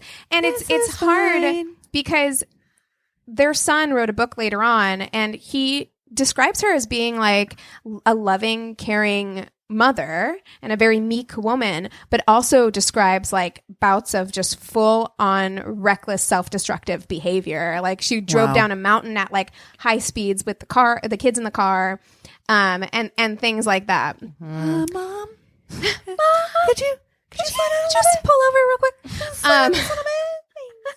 So while their marriage was considered common law in the United States, in Mexico, it was considered legal. I don't know why. It's just differences in the law. So at one point in 1950, there was a petition for divorce that was initiated by William, likely because he wanted custody of their son upon the dissolution of their marriage. But that application was later withdrawn. So I don't know what happened there, but there was clearly issues, you know. Right. So, okay. On September 6, 1951, the two were actually getting along at this point. I don't know if that's why they took back the petition for divorce, that they were suddenly starting to get along a lot better, but they were getting along better for some reason. And so they attended a party together in Mexico City at a bar. And William was super, super drunk. And so he suggests in front of all their friends at this bar, he says, I want to demonstrate our William Tell act for our friends at this party. I don't want to demonstrate that. I'd rather not. While drunk. Right. While drunk. I don't want to do that. Exactly. And so It's a bad idea. They'd also never done it before. Like he said it as though this was something that they're like, we've been practicing, but No. they'd never done it before. So Joan agrees. She's like, okay. When I heard that for the first time, the thing that came into my head was, and listening to you tell the story, it makes me think of Who's Afraid of Virginia Woolf with Yes. Elizabeth Taylor. Their Yes. relationship feels so much like the Richard Burton, Elizabeth Taylor thing, Absolutely. where they're like out to just fucking, they love They each hate other love so each other. much, but they hate love Yes, each other. it's hate. Exactly. It's a hate love. You want to hurt the other person, but you love them so much. It's strange. Yeah. Very strange relationship. But I'm assuming she was also really fucked up. Yeah. But she's like, sure, sounds like fun. And so she puts a highball glass on top of her head. Don't do it. She goes Don't do up it. against the wall. He takes aim, but he aims too low. Oh, yeah? And he hits her right in between the eyes, like in the forehead, and kills her instantly at the age of 28. Yep. She's 28 years old. Jesus Their 4-year-old son, William Jr., is in the room. They took him with them to the bar. Yeah. So, Fucking nuts. Wow. Let's do that Crazy. William Tell Let's trick. not do that. with my gun, With my, oh my crazy. God. And this just goes to show you like how fucked up everybody is, because where were the people who were like, maybe not? We don't want to see it. Yeah, good. It's all you know good. what? We're fine. Yeah. Let's play Jenga. What if we don't shoot guns inside the bar? You Let's know? do that. But William says that he had 8 to 10 drinks and couldn't remember much of that night, but he continually gave different accounts of the shooting. So initially he tells them like, yes, it was the William Tell thing, right? And other people are like, yeah, that's what happened. But eventually he comes to deny that story after his very prominent Mexican lawyer, Barnaby Juarado, whenever he kind of steps in and says like, hey, shut the fuck up. Shut the fuck up.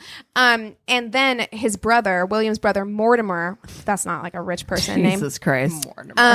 Arrives. He arrives from St. Louis. So he flies into Mexico from St. Louis. This is just what we were talking about, like people bailing you out, to help his brother. So he provided thousands of dollars in legal costs to this attorney in Mexico. And this attorney used the money to bribe judges, ballistic experts, and others involved in the case. And Burroughs was held on murder charges for 13 days before they released him on bail. So he claims at this point that he dropped the gun and then it misfired. And then he claims that he changed the account, and he says that he accidentally misfired the gun while trying to sell it to an acquaintance. And he ended up sticking with this account because it was corroborated by 2 witnesses who had been paid by his attorney. Yeah. So his attorney gave them money, and they're like, oh, yeah. They're counting their bills. They're like, yeah. He tried to sell the gun, and Yeah. that's what you happened. said. What you said. What you said, did that's you say? how it went. Yeah, that's how That's it went exactly down. right. Yeah. Jesus. So he also testified that he had not known that the gun was loaded because he hadn't used it in 3 months. So he was fucking all over the place. Like he told a million different stories as to what happened. And so he said that he had been checking Wish the gun. William would tell me the truth. And so, yeah, at the end, he says that the carriage slipped and it misfired and he hit Joan. So Squarely between the eyes. Yes. Yeah. And as a result of this, instead of being charged with murder, he was charged with criminal negligence, which carried a maximum sentence of 5 years. Joan was buried in Mexico City, a place she fucking hated. Imagine. I'd be so fucking pissed. My spirit would haunt you forever. And it did, according to his writing. It sure did. It sure did. We will get to that. Ooh, I can't wait. So for a year, Burroughs reported every Monday morning to the jail in Mexico City while his lawyer worked to resolve his case. However, God, everyone in this story, I'm like, what was this time period? Yeah. So his lawyer fled to Brazil after shooting a kid who had accidentally damaged his Cadillac. So a kid damaged his lawyer's Cadillac and he shot that kid, and then he was like, bye, I don't want to face any charges here, so I'm going to go to Brazil. So after that happened, William S. Burroughs is alone in Mexico City out on bail, and he's like, well, my lawyer is gone, so I'm gonna fuck off back to the United States. So he flees to the United States, and he's really lucky because Louisiana had failed to issue a warrant for his arrest on the narcotics charge. So he's like, okay, I just won't go back to Mexico. And no one extradited him, and he just stayed. So in absentia, with not being there, Burroughs was convicted of manslaughter in Jones' death, and he received a 2-year suspended sentence. But he never goes back to Mexico, so he never has to actually serve that sentence. And some people speculated that William had wanted to kill his wife and that he used the William Tell Act as an excuse. And then there were other people like Ginsburg and Lucien Carr who believed that Joan was suicidal and encouraged the William Tell incident. I actually think that they were just really fucked up. I think they were just really fucked up. Right. I don't think it was anything to do. I don't think it was malicious on either end. No, it was absolutely I think it was just drugs. Just super fucked up. Yep. And it was a stupid fucking idea. Yep. I mean, and he does go on to say that, he believes that there may have, he told Ginsburg later in a letter that he believes that maybe there was some subconscious part of him that wanted Joan dead, and that Joan was, and other people, everybody says that Joan was suicidal. So maybe there was something subconscious on both of their parts that was like, this is fine. Mm-hmm. They just don't care. I just don't think they cared enough about keeping her safe, either one of them, that they went ahead and did this thing. So by the 1980s, William S. Burroughs had publicly returned to the William Tell story. He was like, yes, this is what happened. But he would go on to credit the death of Joan with his writing career. He was always a believer in the occult since he was a little kid. He said that he saw ghosts and entities and all kinds of things. And in the introduction to his book, Queer, he describes how Joan's death exposed him to the risk of possession by a malevolent entity he called the Ugly Spirit, forcing him to become a writer as a consequence. So this is in the beginning of his book, Queer. Quote, I am forced to the appalling conclusion that I would never have become a writer but for Joan's death. I live with the constant threat of possession and a constant need to escape from possession, from control. So the death of Joan brought me in contact with the invader, the Ugly Spirit, and maneuvered me into a lifelong struggle in which I have no choice except to write my way out. So he really he clarified several times when people were like, you're talking figuratively about possession. He's like, no, I mean it as a literal, I mean possession in the literal sense. He called the Ugly Spirit a definite possessing entity and said that writing was a form of sorcery to protect himself from possession. He even took part in some good drugs. Yes, he actually went on to take part in a shamanic ceremony in an attempt to exorcise the demons, the Ugly Spirit. I think that's called your conscience, bro. Yes, exactly. That's exactly what that is. That's exactly what that is. But he's like, I have to write my way out of it. All the fucking fuckery. Yeah. Ugh. Yeah. But anyway, that's that. And he never, there is no satisfying ending because he never experienced any real consequences other than his own. Considered like a genius and Absolutely. a fucking force. Yeah. Mm-hmm. Yeah. What's the whole thing? I want to know what was the clue from Jeopardy? The clue was something about it was this beat writer who killed his wife in a William Tell Act. And it was who is William S. Burroughs? And I was like, what? You're like, I'm sorry, excuse me, what? No, what? I was like, I'm Googling that right away. But yeah, I mean, it's wild. And again, I think it's... Did he take both the kids back with him? So what ended up happening is her daughter. The kids ended up... The Joan's daughter Julie. ended up with her parents. Okay.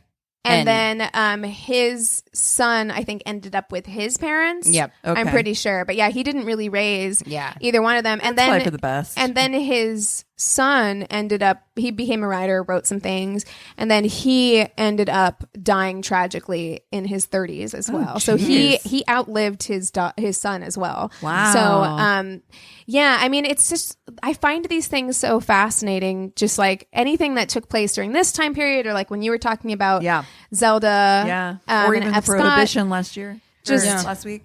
Yeah, it's 2 just weeks ago. fascinating to me how much you could just be like, yeah, shot somebody in the face. Me too. I think I first learned about Burroughs with it might have been a No Reservations episode with Anthony Bourdain when he went to Tangiers. Okay. And talked about like Burroughs writing and all kinds of stuff. And I've always been I've been put off by the Beat generation. I've read a lot of Kerouac. I've read some not my of favorite Burroughs either. and stuff too, where it feels very masculine to me that it's not like written.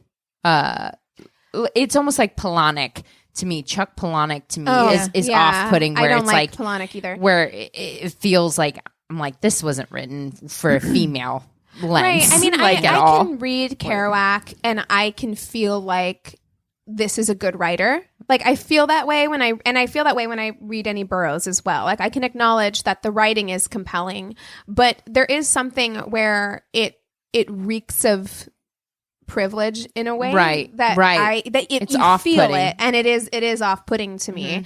It's the same reason why, while I find all the stuff with Andy Warhol's factory fascinating, Sure. at the end of the day, I'm grossed out by it. Yeah. Because it just I don't know, it just reeks of this kind of like superiority, elitism, privilege, Right. masquerading as Art and you know, bohemia and all of these other things. I'm just like, you have Agreed. no idea what it's really like to struggle. Yeah, You're I'll choosing show to- you Bohemia. Yes, yeah. Where it's like Yeah. it's like people that buy that shabby chic stuff that spend thousands They're like, to it's like been distressed. exactly Yeah. where you're Yeah. like, no, I actually picked this fucking dresser up by the dumpster. That's shabby chic. Yeah, you're like, you know. all of the furniture in my bedroom I've had since I was 15. That's why all the paint is rubbed off of Yes. it. Yes. Not because you hired someone from Indonesia to sit there and fucking sand off the Right. paint meticulously. Yes. Yeah. So it is You're one like, of I those see you, things. Pier 1. Oh my god. Yes. Oh, I'm so glad you did that. That's so That's funny. a wild that fucking story. We've all been watching Jeopardy. I did not And watch that literally- episode, but that, I would have definitely done the same fucking so thing. funny because I was like, dude, I'm putting Let that me on tell my you, list. I 'cause I've fucking got wrote that shit down so fast. I Yep. was like, hold the fucking phone. You're like, pause. Nice. Oh, wow. Whew. Well, besides Jeopardy. Yeah. Well, Eric has never seen Criminal Minds. And so we fucking started from Wow. the beginning. Yes, you did. It is Andy a Patinkin. fucking glorious rewatch. Oh, it's so good. It's so good. I did that a few years ago when it first came on Netflix. I was like, well, I know what I'm doing with my whole Saturday.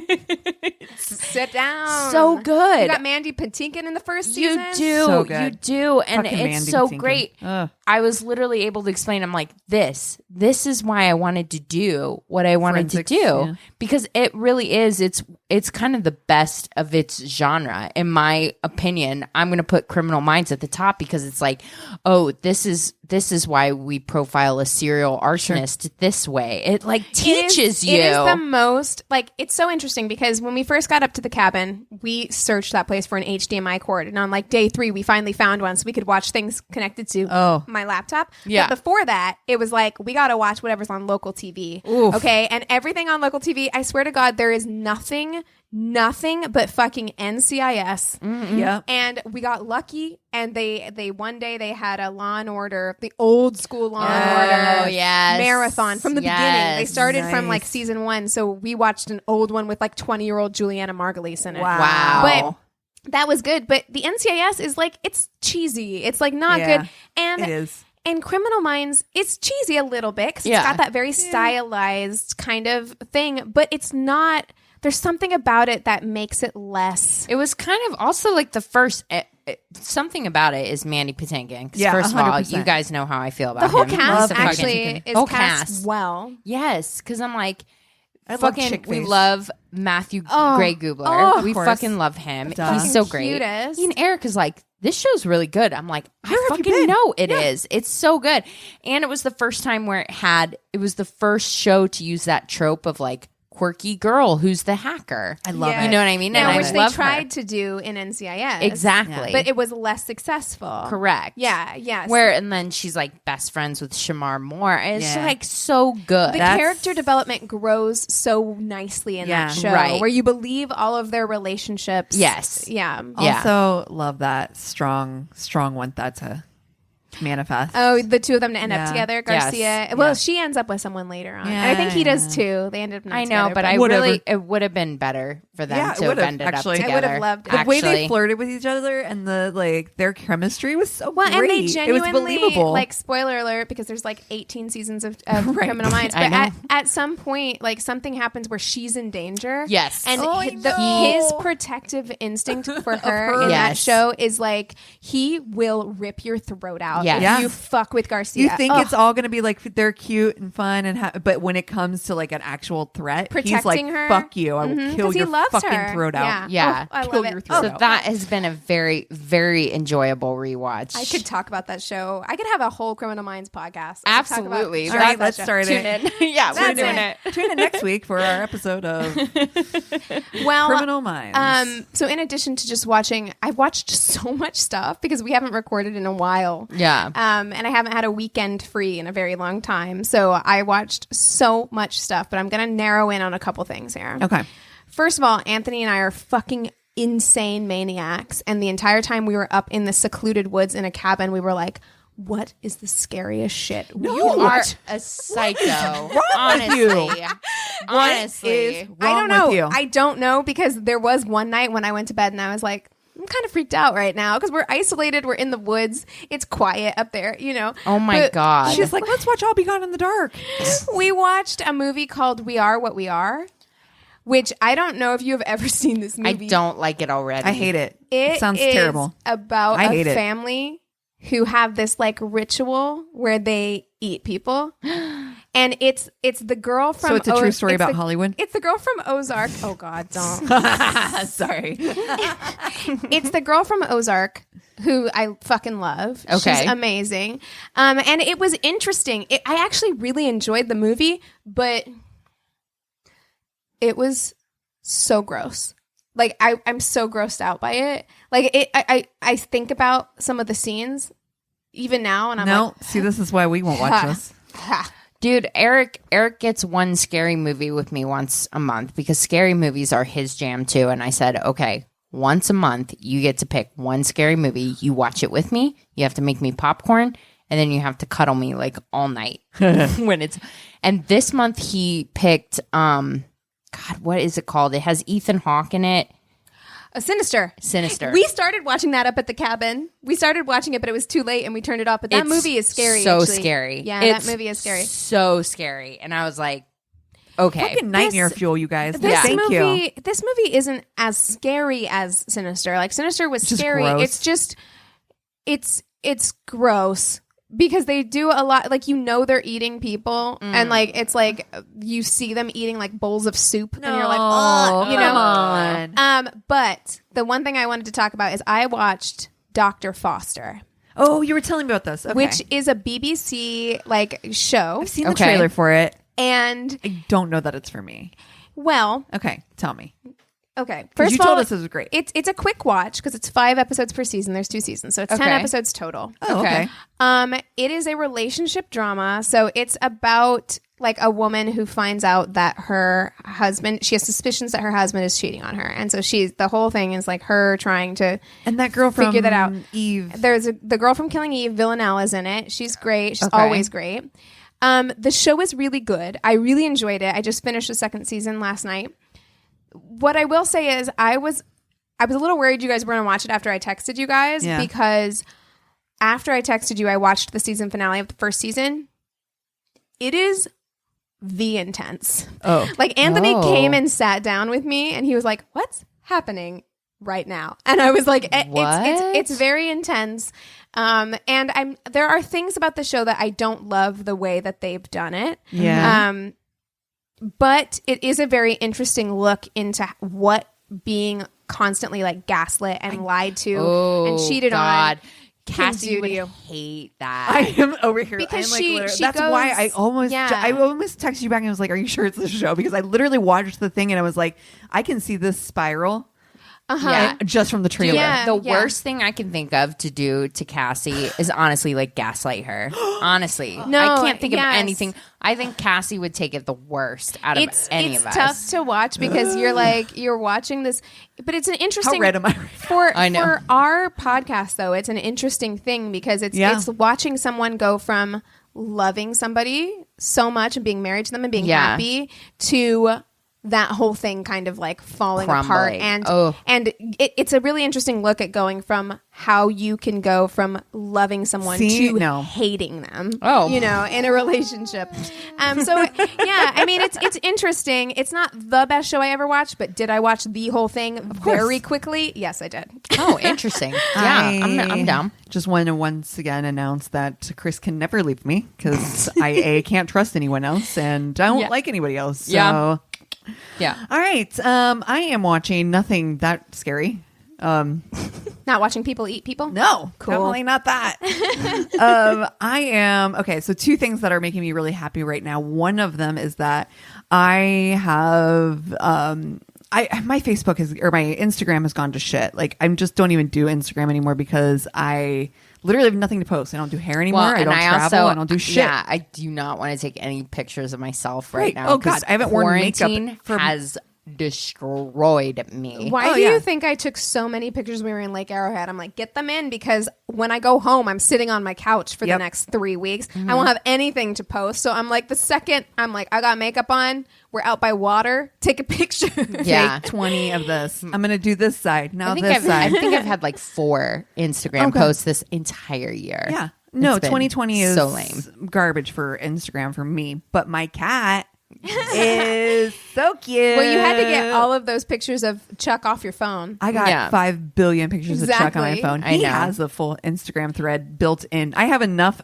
video photography or footage of my fucking cat on my phone to last me literally 2 years without taking another one. But literally every day I take a new picture of him. Reminder to take make a post today because it's National Cat Day. So you got to make a post on Chuck's Instagram. So. Yep. Him. Did you see the latest picture of him with his face where he's like, he's like, his face, he's like, fucking cats are the best. I'll tell you, man, I miss my cats so much when we were gone. Like every day I was like, I hope the cats are all right. Matilda.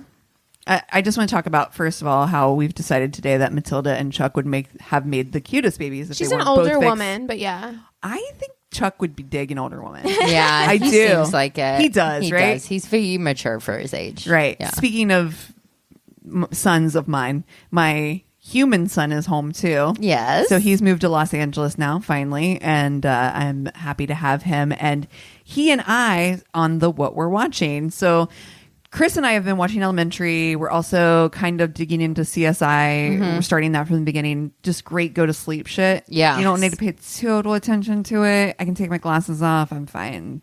Yeah. But Dylan and I started to rewatch White Collar. Have you guys seen White Collar? I've never seen it. Matt Bomer, right? So fucking good. Yeah. I forgot how much I like that show. And Tiffany Thiessen's in it, who I fucking love too. She's a doll baby. I love Matthew Bomer. Wow. Oh, I love Matthew Bomer. He's so adorable and so cute. Yeah. And I actually really dig it. I mean, it's a USA show. It's not like something that you're like, Dear Diary. Right. I read the most intriguing of shows. It's a good USA show though. And it's perfect for like, just like light investment. That's kind of what I'm at right now is light investment shows. I really can't. Like we tried to watch the other night, like Netflix had like a World's Most Wanted thing on. I almost saw that. And it like we got like 6 minutes into it, and I'm like, this is too much. That's how I feel about trying right to now. watch Filthy Rich, because I want to watch it, the Jeffrey Epstein one on. Yeah, but I'm just like it's too Can't right now. hard. Life is hard enough right now. I want my television to be, Mild investment. Mild investment. We actually, so I watched all of Brothers and Sisters finally. Mm-hmm. So I finished that, which I'd already watched before, but it was like I went for my second run.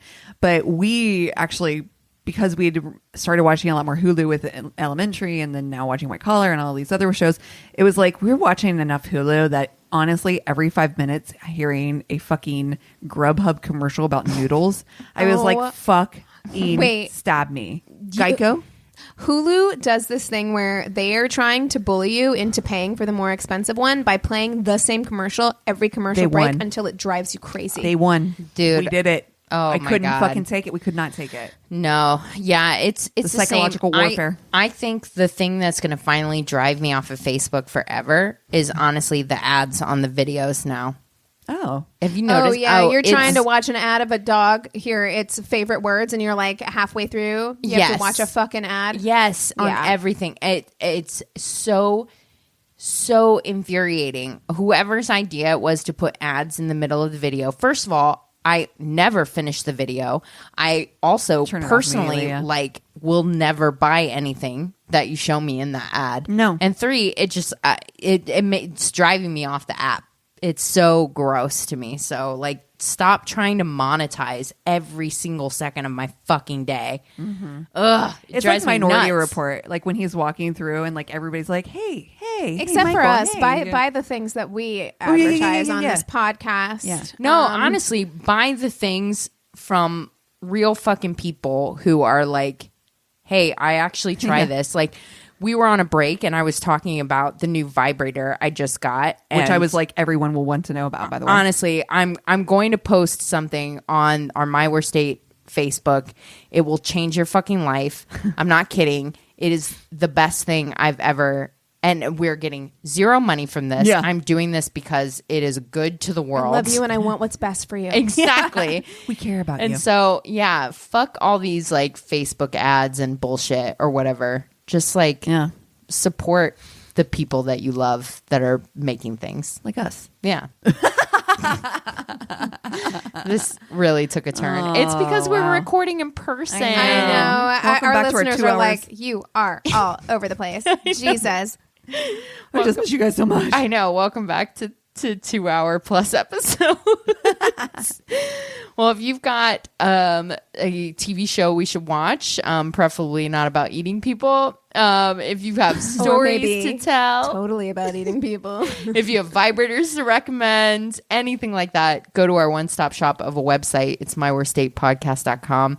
I hope you guys are doing well through the quarantine, and we love you so much. Cheers. This is a Glass Box Media podcast.